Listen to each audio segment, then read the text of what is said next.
পাখি মেলি দিয়ে মোৰ গানে আজি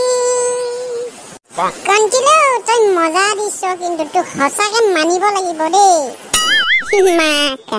নিজৰ বুলি কেতিয়াবা কেতিয়াবা দি থাকো এই মাকা বাপেকা অকল তই কেতিয়াবা কেতিয়াবা দিয় নি ছাৰ দি থাকোঁ বুলি ক'লেও বেয়া নহয় আৰু good morning sir good morning sir morning sir good morning sir তহঁতি চবে লগ খাই কণ্টিলো গান শুনি আছ ন হ'ব মৰ্ণিং গুড মৰ্ণিং বাৰু কণ্টিলো আজি তই ক'ব লাগিব লক্ষ্মীনাথ বেজবৰুৱাক ৰসৰাজ বুলি কিয় কোৱা হয় ছাৰ লক্ষ্মীনাথ বেজবৰুৱাক ৰসৰাজ বুলি কিয় কোৱা হয় এইটো বহুত দীঘল কাহিনী ছাৰ দীঘল কাহিনী বাৰু তই কচোন বাৰু তই দীঘলকৈ কওঁ বাৰু কি ক শুনো মানে ছাৰ এই এদিনাখন লক্ষ্মীনাথ বেজবৰুৱাই এই লগৰ কেইটামানৰ লগত ফুৰিবলৈ গৈছিলে গম পাইছেনে লগৰকেইটাৰ লগত গৈ আছে গৈ এখন ডাঙৰ একদম হোটেল পালে নহয় সেই হোটেলখনত গোটেইকেইটা সোমাই গ'ল আৰু মানে কিবা এটা খাওঁ বুলি তাৰপৰা দেখিলে ডাঙৰ ডাঙৰ ৰসগোল্লা আছে সেই গোটেইকেইটা একদম খাই আছে তাৰপাছত মানে আৰু লগৰকেইটাই ক'লে আৰু লক্ষ্মীনাথ সখা তুমি আৰু গান এফাঁকিকে ধৰা তেখেতেতো আৰু গান গাই এনেই ভালে পায়ে আৰু গান গাবলৈ কোৱাৰ কাৰণে একদম জাপ মাৰি গানত পৰিয়ে দিলে নহয় একদম ইমান ধুনীয়াকৈ গাইছে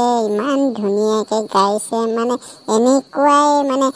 ৰসগোল্লা খাই একদম গাওঁতে তেওঁ গানকেইটা ইমান ধুনীয়া ৰসাল হৈ গ'ল হোটেলৰ ওচৰে পাজৰে যিমান মানুহ আছিলে তেওঁৰ ওচৰত একদম গোট খাই গ'ল আৰু গোট খাই পিনি আৰু তেতিয়াৰ পৰাই তেওঁৰ নামটো একদম ৰসগোল্লা খাই পিনি খোৱাৰ কাৰণে আৰু ৰসৰাজেই হৈ গ'ল আৰু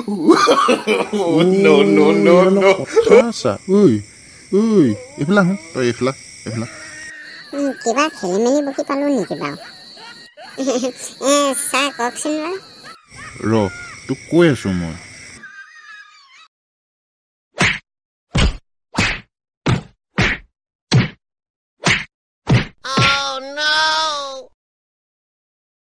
তোক এইষা কোনে ক'লে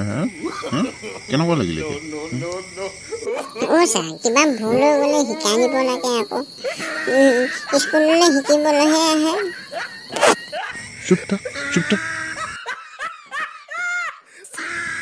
এতিয়া দিনটো তই ক আনকালৰ লগতে জীৱনৰ বাণী কথা ক ঠিক আছে ছাৰ সূৰ্য তাপ আৰু পিতৃ ক্ৰোধ দুইটাই সহ্য কৰিবলৈ শিকক কাৰণ সূৰ্য নহ'লে